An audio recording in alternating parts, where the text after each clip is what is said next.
Hey guys, how's it going? Laura with Garden Answer. Today I'm planting this show-off Starlet Forsythia in my garden, and I wanted to show it to you guys for a couple of different reasons. First off, it's blooms. I mean, it just blooms from the base of each branch all the way to the tip. There's very little stem in between each cluster of blooms, so it looks like a column of gold, and I haven't seen very many Forsythias that look quite like that. And this one isn't even all bloomed out yet. There are several stems that are just heavy with buds, so this one is just starting its show of color, and it looks amazing already.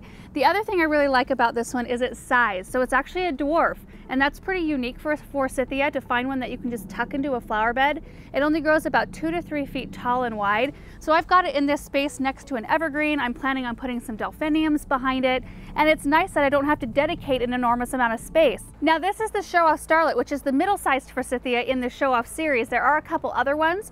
There's the one called Show-Off, which grows a little bit bigger at 5 to 6 feet tall and wide, and then one called Show-Off Sugar Baby, which is even smaller than this one, and it grows about 1.5 to 2.5 feet tall and wide. So there's a size that can fit any space in your garden, really. The Forsythias in the Show-Off series also have a really nice fall color. It's kind of a purple, and I don't have any pictures of it, unfortunately. I wish I did, but it's really nice that you get 2 seasons of interest out of this plant. The beautiful bright yellow in the spring, and then the purple in the fall.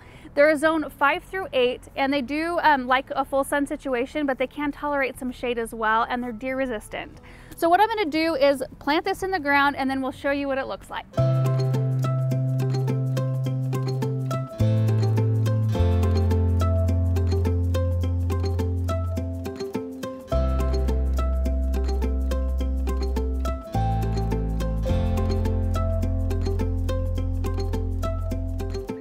Got it all planted and watered in, and so the last thing I wanted to cover was pruning. And ideally you've chosen a size of Forsythia that's the right size at maturity, so you won't ever have to prune it. So this one, like I said, only grows 2 to 3 feet tall and wide, so we're talking this big, which is perfect for this space. So the only time I should ever have to touch this with pruners is if I want to shape it up a little bit differently. If it gets kind of a weird, branch that grows out a little bit further or something like that, I can cut it back, but I shouldn't have to be doing any maintenance on this shrub that way. If you do find yourself needing to prune it, the best time to do that is right after it's done blooming in the spring.